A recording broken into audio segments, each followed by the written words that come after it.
Business ಅಂದ ತಕ್ಷಣ ಎಲ್ಲರ ಮನಸ್ಸಿಗೆ ಬರೋದು ಲಾಸ್. ಯಾವಾಗಲೂ ಏನೋ ಲಾಸ್ ಆಗಿಬಿಡುತ್ತೆ.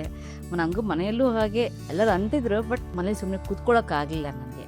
ಹಾಗಾಗಿ ಏನಾದರೂ ಒಂದು ಮಾಡಬೇಕು ಅಂತ ಹೇಳಿ ಶುರು ಮಾಡಿದ್ದು ನಾನು ಬೆಳ್ಳಿ ಕಿರಣನ.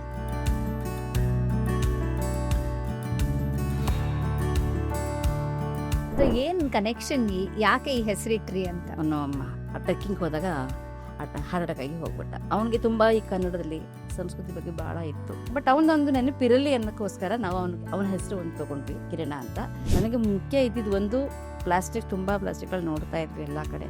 ಅದನ್ನು ಕಮ್ಮಿ ಮಾಡ್ಬೋದು ಅನ್ನೋದು ಒಂದು ಉದ್ದೇಶ ಇತ್ತು. ಮೊದಲನೇ ಸಲ ಮಾಡಬೇಕಾದ್ರೆ ತುಂಬ ದೊಡ್ಡ ಚಾಲೆಂಜ್. ಯಾಕೆಂದರೆ 50 ಪೈಸಕ್ಕೆ ಒಂದು ಕವರ್ ಸಿಗ್ತಾ ಇತ್ತು. ಜನ ತಗೊಳ್ಳಿ ಅಂತ ಹೇಳುವಾಗ ಯಾಕೆ ತೊಗೋಬೇಕು ನಿಮ್ಮದು, ನಮ್ಗೆ 50 ಪೈಸಕ್ಕೆ ಕವರೇ ಸಿಕ್ಕತ್ತೆ ನಮ್ಗೆ. ಅಂದರೆ ನಾವು ಕೊಡ್ತಾ ಇದ್ದ ಮೆಸೇಜ್ ಅವ್ರಿಗೆ ಅರ್ಥ ಆಗ್ತಿತ್ತು ಇಲ್ಲ, ಅಂದರೆ ಇದು ಬೇಡ, ಬಳಸಬೇಡಿ ಅನ್ನೋದು ಅವಾಗ ಆಗ್ತಿರ್ಲಿಲ್ಲ. ಸೊ ಜನ ಅದಕ್ಕೆ ಶಿಫ್ಟ್ ಆಗೋದು ಬಹಳ ಕಷ್ಟ ಇತ್ತು. 15-20 ದಿವಸದಲ್ಲೇ ನಮಗೆ 9,000 ಪೌಚು ನಮಗೆ ಬೇಡಿಕೆ ಬಂತು. ಈಗ ಅಂಗಡಿಗೆ ಹೋದಾಗ 5-6 ಪ್ಲಾಸ್ಟಿಕ್ ಕವರ್ ಕೊಡ್ತಾಯಿದ್ರು. ನಾವು ಅದನ್ನು ಕಮ್ಮಿ ಮಾಡ್ಬೋದು ಅಷ್ಟು ಅಂತ ಹೇಳಿದ್ವಿ. ತರಕಾರಿ ಬ್ಯಾಗ್ ಅಂತ ಮಾಡಿದ್ವಿ. ಒಂದು ಬ್ಯಾಗಲ್ಲಿ 5-6 ಪಾಕೆಟ್ಸ್. ಅದು ಒಂಥರ ವೈರಲ್ ಆಗೋಕ್ಕಾಯ್ತು. ಓವರ್ ನೈಟ್ ತುಂಬ ಜನಕ್ಕೆ ಅದು ರೀಚ್ ಆಗಿ, ಸುಮ್ಮನೆ ಒಂದು ಬಿಸ್ನೆಸ್ ಮಾಡ್ತೀವಿ ಅನ್ನೋಕ್ಕಿಂತ ನನ್ನಿಂದ ಏನಾದರೂ ಒಂದು ಕೊಡುಗೆ ಅಂತ ಅಷ್ಟು ದೊಡ್ಡ ಪದ ಹೇಳ್ತಿಲ್ಲ, ಏನಂದರೆ ಒಂದಿಷ್ಟು ಜನ ಮಹಿಳೆಯರಿಗೆ ನಮ್ಮಿಂದ ಏನಾದರೂ ಒಂದು ಸಹಾಯ ಆಗೋ ಥರ ಅಷ್ಟು ಮಟ್ಟಿಗೆ ನಾನು ಬೆಳಿಬೇಕಷ್ಟೆ.